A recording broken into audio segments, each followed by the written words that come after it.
When I made a video for Korra and the 5 Pirates of Mara, a commenter told me to look out for a game that's coming out soonest.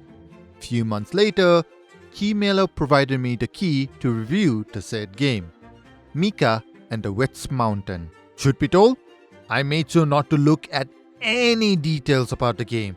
Just go in completely blind, which I tend to do with every game or most of the game I get recommended at the very least.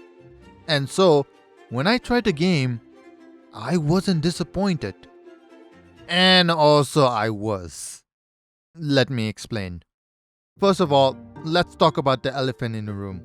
This is currently an early access game as of uploading this video, which I tend to not promote these kind of games until they are fully released, but for this case, I am kinda contractually obligated to make a review. So there's that.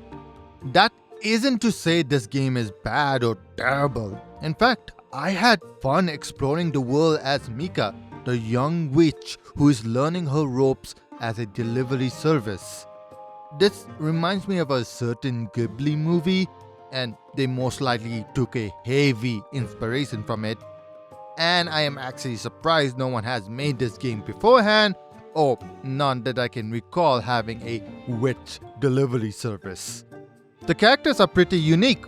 Yes, this game's demographic is kids to young teens, so the characters are somewhat one-dimensional at times, but they are not locked to be that personality type.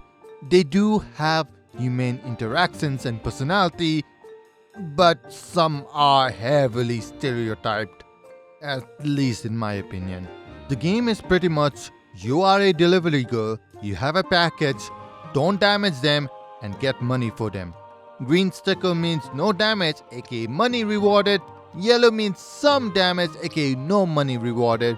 And red means heavily damaged, aka you are in trouble.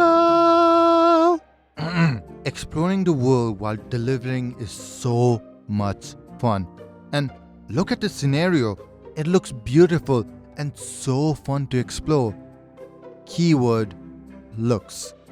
See, the biggest problem I have with the game is, sadly, the gameplay.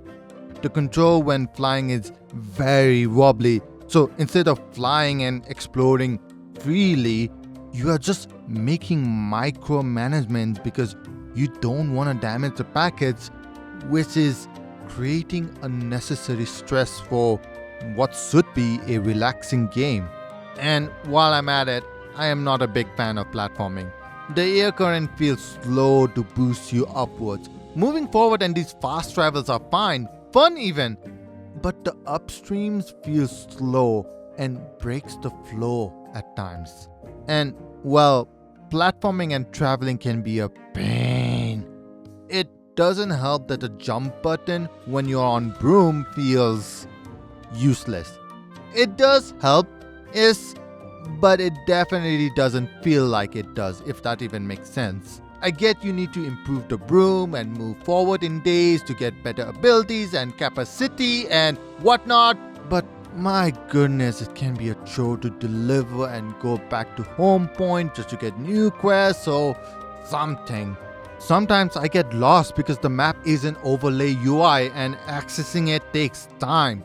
You need to select the menu, go to the first tab to access the map, and select the item to know where to deliver. And as of right now, there isn't a shortcut key to the map directly. And that is quite annoying. And this is more of a me thing, but I think the character's artwork feels incomplete. It feels like the artwork needs a layer or two of coloring and or shades to be more polished. For me, it feels a bit pale and lacking. It might be the artwork for some, but sorry, it just did not click with me. And finally, the game crashes a lot. The game crashes roughly once every 30 minutes when I was recording, and that is very unstable. Luckily, the game does have autosave function, so I didn't lose any progress. But it still stings. Still, the developers seem to have a lot planned for this game. Like they have a set roadmaps what they want to build for next month and the month after that.